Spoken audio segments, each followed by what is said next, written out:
En este pasaje se habla algo con una sencillez maravillosa, porque entendemos en un acercamiento, digamos, instantáneo, lo que dice esta escritura. Entendemos incluso su contenido de manera sencilla.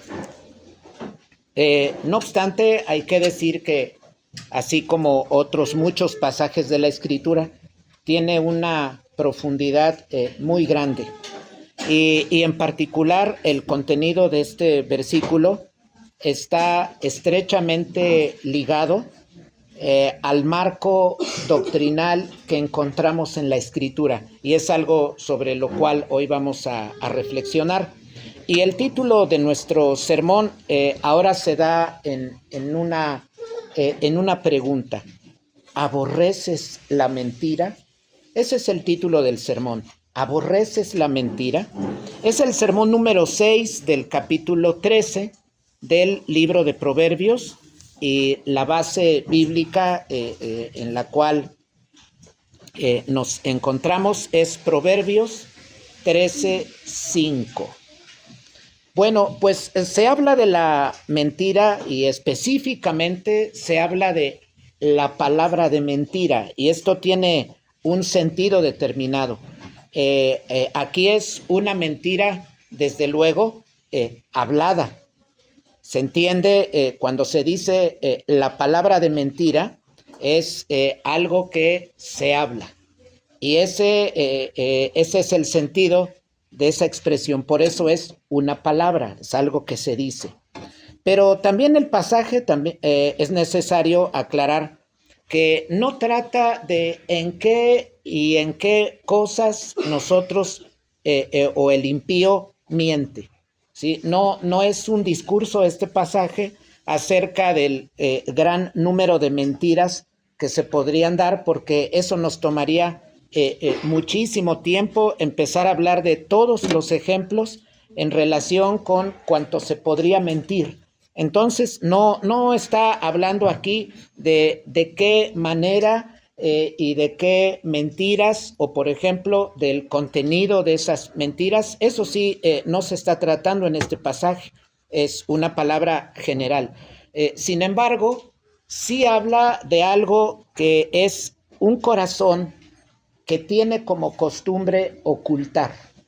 Eso es lo que va a tratar este pasaje, y en especial estas palabras.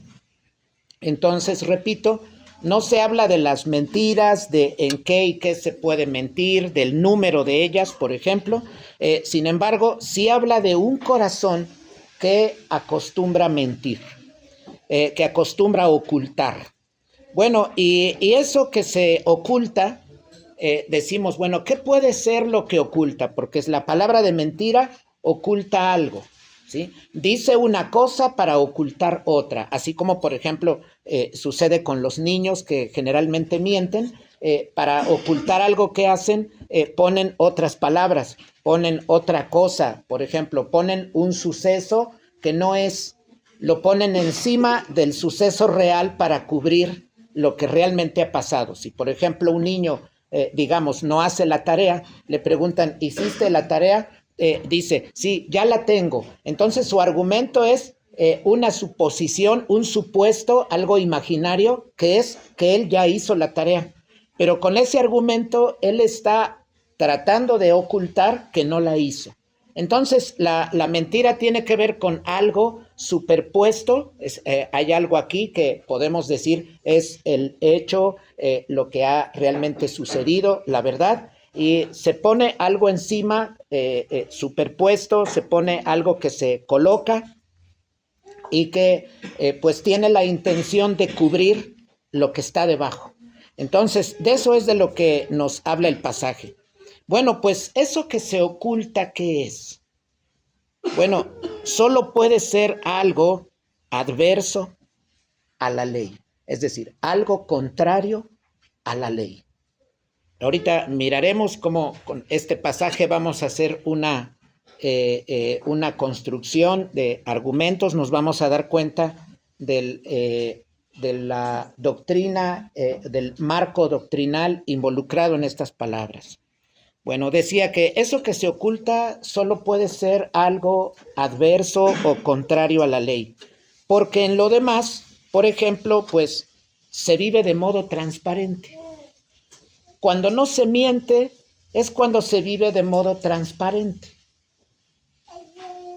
En el fondo, la mentira tiene que ver con no querer ajustarse a la ley. La mentira de la que habla la Escritura es no ajustarme, no querer ajustarme a la ley y con ello intentar justificar ese desajuste. Es decir, no me ajusto a la ley y lo que voy a decir es una justificación, es decir, la mentira que voy a emitir es una justificación de ese hecho, que es que no me he ajustado a la ley. En eso consiste la mentira. Bueno, y esto desde luego se relaciona con amar. Ahora, en esta progresión decimos, esto se relaciona con amar el actuar que es ajeno a la ley. Hay un actuar que es ajeno a la ley y el problema es que el impío lo ama, es decir, ama una forma de vida no ajustada a la ley. Eso es lo que ama el impío. Entonces, en el fondo, es no amar la ley e intentar vivir fuera de ella. Eso es lo que hace el impío de este pasaje. Por eso emite palabra de mentira. En el fondo, no ama la ley e intenta vivir fuera de ella. Ese es un proyecto. Y es el proyecto del que la Escritura identifica como impío. Ese es el proyecto del impío, ¿no? ¿Qué hace el impío?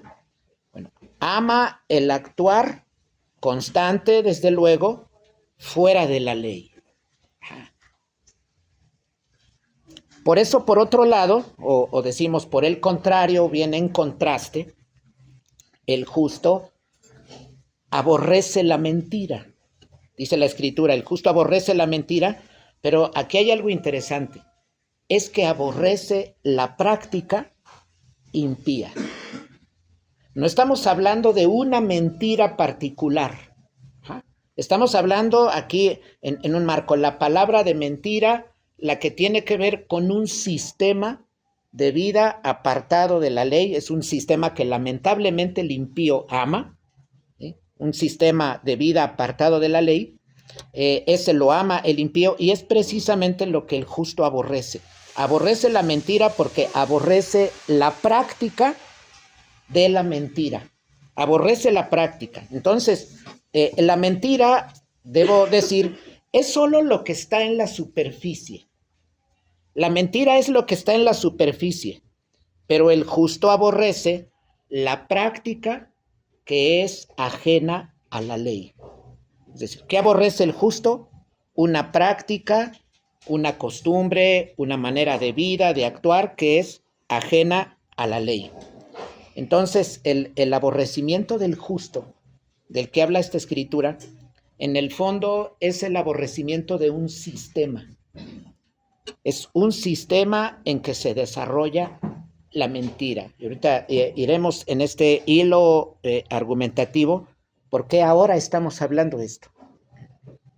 Entonces, el aborrecimiento del justo, la razón de por qué el justo aborrece eso, es que eso tiene que ver con un sistema dentro del cual se desarrolla la mentira. Y por eso señalaba que no se habla de las mentiras como tales y de sus diversos contenidos. Desde luego entendemos la mentira es pecado, eso ni siquiera lo discutimos.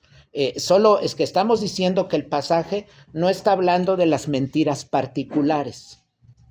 Está hablando de un sistema de vida que genera mentiras, pero como sistema de vida.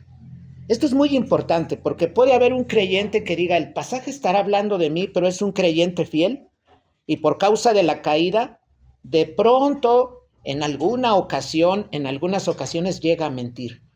Ya veremos que este pasaje no está tratando de eso. Bueno, Señalaba por ello que no se habla de las mentiras como tales, ni de los diversos contenidos que las mentiras pueden tener. De eso no se está hablando. Es oposición específica, es decir, el justo se opone, aborrece, se está poniendo como contrapuesto a un modo particular de vida, que es el modo de vida apartado de la ley, en el que se anda fuera de la ley, no hay ajuste con la ley y se dicen cosas para justificar ese desajuste con la ley. Bueno, por esa razón el impío precisamente es odioso y es infame, porque su vida tiene base, la base de la vida de ese impío es un sistema apartado de la ley, es decir, es una vida en la que se actúa de forma apartada de la ley. No ama a Dios, por tanto, no guarda la ley. Hemos dicho que el impío no es precisamente, por ejemplo, un asesino, alguien terrible, como por ejemplo pudiéramos relacionarlo con un pagano de lo peor. No, recordamos que está el pagano, él no conoce de plano a Dios, no tiene guía alguna.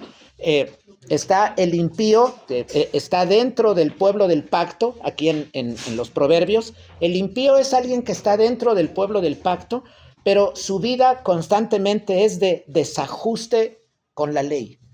Es como el creyente que está en una iglesia y digamos que en general se congrega, asiste, se involucra, pero no ama la ley. No estudia la escritura con asiduidad, no ama a Dios. Está y parece de pronto su comportamiento como el de un creyente, pero constantemente está desajustado a la ley. Y por otro lado, pues desde luego, el justo es el que, pues naturalmente, ama al Señor, ama su ley e intenta obedecer cada día, aún con las deficiencias por causa de la caída en el pecado. Pero entonces decía del impío, no ama a Dios y por tanto no guarda la ley. Entonces, en sus convicciones, en sus decisiones, en su manera de vivir, de pensar, en su manera de actuar, no está la ley. Por eso el impío de pronto puede parecer un justo. Esas son precisiones que hacemos de forma particular bíblicas. En sus convicciones, en sus decisiones, no está la ley. Y por lo mismo, miren, lo aborrecen los que aman la ley. Se vuelve odioso, se vuelve infame para los que aman la ley. Los que son amantes de la ley, los que aman a Dios, aman la ley, miran al impío y lo miran odioso. Y odioso porque conoce la ley, está dentro del pueblo, es decir, no tiene pretexto, digámoslo así, pero como ven que no se ajusta, desde luego lo menosprecian en alto grado, que es el sentido del aborrecimiento. Lo desprecian, lo consideran infame, es decir, con deshonra, ¿lo ven? Porque en su actuar sistemáticamente no está la ley. Ese es el problema que tiene el impío en los fundamentos. Ahora, se habla aquí de un rechazo sistemático, y vamos a entrar con otras cuestiones aquí adjuntas. Decía que lo que aborrece el justo no es una mentira particular. ¿Por qué? Porque el justo puede caer también en mentira. Ciertamente, al caer en mentira, después dirá, me arrepiento, aborrezco la mentira, pero de eso no está hablando este pasaje. El justo aborrece ahí una manera de vida sistemática en la cual se gesta la mentira, es decir, aborrece la vida del impío. Por eso el siguiente enunciado. El impío es aborrecido, se ve odioso, se ve infame. Ese es el contraste. Entonces no puede ser entendida la primera parte de este proverbio sin la segunda parte.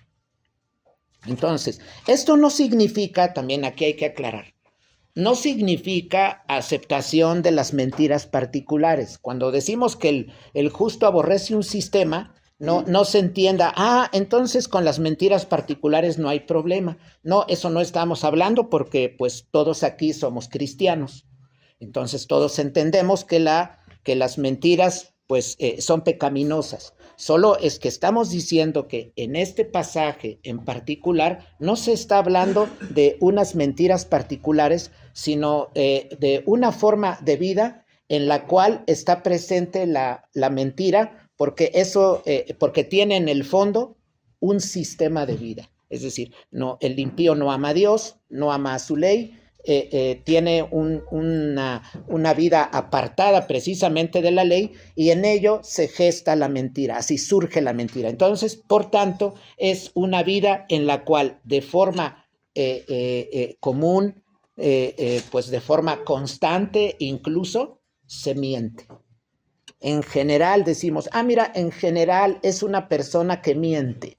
En eso es muy diferente de cuando un creyente de pronto dicen, mira, es que alguna vez mintió, o por ahí le llegué a oír. Eso es muy diferente, no lo podemos juzgar de la misma manera. Acá estamos hablando de un sistema de vida. Entonces, bien entendemos que las personas suelen mentir en diversas ocasiones. Miren, incluso lo encontramos hasta en la misma escritura en diversos ejemplos. Las personas suelen mentir en diversas ocasiones, pero debe hacerse una distinción entre las mentiras en un fiel, en un impío y en un pagano. Si esas distinciones no las tenemos, no tenemos la Biblia clara, no tenemos las doctrinas claras. Voy a explicar esto. Decimos, la mentira por definición, digo así, la mentira por definición es pecado. ¿Sí? La Escritura dice que Satanás incluso recibe un nombre, un apelativo, que es padre de mentira. Eso lo cita el apóstol Juan, precisamente en el Evangelio según San Juan. Cita las palabras de Jesús. Satanás es padre de mentira. Ahora, no obstante, el estado caído explica el hecho de que el justo en algunos momentos puede caer en la mentira. El justo no está libre, no es un hombre que ya no peca. Porque esto ya bordea, este asunto, si no se entiende, nos emparenta con esos grupos que dicen el hombre que se convierte ya absolutamente no peca. Entonces empiezan con alucinaciones y eso no existe. Eso es una mentira. Y también Satanás está metido. También Satanás está metido toda vez que se niega lo que la Escritura claramente dice. Entonces, decía, el estado caído explica la mentira en que muchas veces el justo puede caer, porque no está exento. Ciertamente le es tomado en cuenta al justo por pecado cuando miente. No hay duda, le cuenta eso por pecado y él va a dar cuenta ante el Señor en el tiempo final. Pero en él, como no es un sistema, no es una práctica. No es una práctica. Esto es muy importante, son precisiones que estamos haciendo porque debemos ver este pasaje en relación con el contexto general de la Biblia y de forma específica con el resto de doctrinas que la misma Escritura emite. Al justo le es tomado en cuenta por pecado mentir. Aunque lo haga, digamos, de vez en cuando. Sí, le es tomado en cuenta por pecado. Pero en él debemos distinguir. En él la mentira no es un sistema. Eso es muy diferente. Esto lo podemos ver, por ejemplo, cuando se juzga a alguien. Se dice, mira, esta persona, digamos, por ejemplo, ¿qué será? Es deportista, ¿no? Se dice, es deportista. No decimos de alguien que cada 2 meses sale a correr 5 cuadras, pues ninguno diría, él es deportista, porque entendemos que hay si no decimos, no, es lo mismo, pues eso quiere decir que no estamos entendiendo de qué van los asuntos. No podemos juzgar de deportista a una persona que cada 2 meses sale a correr media hora. No le llamamos deportista. En cambio decimos, deportista es el que sale diario. Alguien que va a un gimnasio de forma constante, está haciendo, pues no sé, pesas, ¿no? Decir, mira, él hace ejercicio, bueno, lo hace diario, ¿no? Continuamente, cuando menos, no sé, 4 veces por la semana, por ejemplo. Pero si es una persona que pagó las mensualidades del gimnasio y va cada 2 meses, no decimos es un deportista. No, nosotros hacemos distinciones, nadie juzgaría el segundo caso de deportista. Bueno, lo mismo sería aquí decir, pues, si un justo miente en alguna ocasión, ya para mí es un impío. Y peor aún, y para mí es también un pagano. Eso es desconocer, pues, incluso una doctrina vital en las Escrituras, que es la redención. En otras palabras, ya estoy del lado del diablo. Entonces, decimos, al justo le es tomado en cuenta por pecado mentir, cierto, pero también entendemos, no es un sistema de vida en él, eso es muy diferente, en él no es una práctica. Y esto explica por qué el justo peca y puede ir rogando a Dios perdón y su situación queda arreglada. Él tiene paz, porque él sabe que en él no es un sistema. Creyentes o asistentes a una iglesia que están en constante pecado deben sentir en momentos, ¿para qué oro? O tal vez incluso doblar su rodilla y decir, qué vergüenza, otra vez la misma. ¿No? Porque en ellos es una práctica. Salvo que alguno ya se haya embotado, ya se haya endurecido y pida perdón como si nada, ¿no? Porque así suele ser en la casa, de pronto los niños para todo, perdón.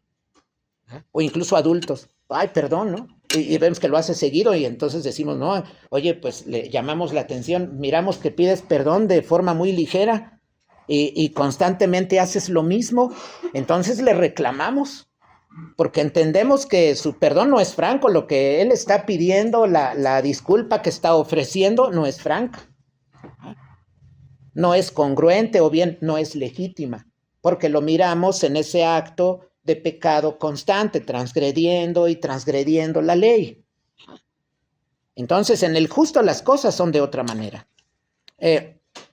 Decía, por eso se puede ir rogando a Dios perdón y la situación queda arreglada. Ahora, algo en lo que no me voy a entretener, en el tercer caso, un pagano. Es pecado lo que hace, incluso las cosas buenas que él puede hacer, le son tomadas en cuenta por pecado porque no tienen el objetivo de darlas para la gloria de Dios. Sus talentos, sus esfuerzos, lo que él haga, incluso el buen cuidado, por ejemplo, que pueda tener de su familia, un pagano, no es para Cristo.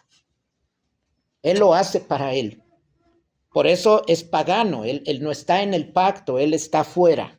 ¿Sí? No estamos pensando precisamente en un pagano de lo peor, un secuestrador que anda con arma, anda ofendiendo a todos en la calle. Bueno, eso ya sería el peor caso, ¿no? El caso más claro, el caso extremo. No, el pagano que no tiene a Dios en su vida en ningún sentido, puede parecer la persona con la mayor credibilidad moral. Puede tener una gran respetabilidad, pero el problema en el fundamento es que lo que hace no es para Cristo. Él tiene un problema fundamental. Por eso no estará al final de los tiempos con el Señor, simple y sencillamente. Pero del pagano, decía, no nos vamos a encargar ahora, es algo que todos entendemos. Ahora, el caso de un impío, la mentira es agravada. La mentira en él se agrava incluso sobre la del justo. No se puede juzgar de la misma manera. Ambas mentiras son pecado, sí. Pero decir yo las mido igual, bueno, esa es mi opinión. Dios opina de forma diferente. Dios habla de una manera del justo y habla de otra manera del impío. Y cuando habla del justo, no dice, es alguien perfecto que no peca. Eso no existe. Imaginar eso, pues, es ir en contra de lo que Dios dice. El caso de un impío, en el caso de él, la mentira es agravada. Y es agravada precisamente por lo que hemos venido argumentando atrás. Su caso tiene que ver con un sistema de vida. En el caso del impío hay un sistema, una forma de vida apartada de la ley. Y es allí donde reside la particularidad de este pasaje.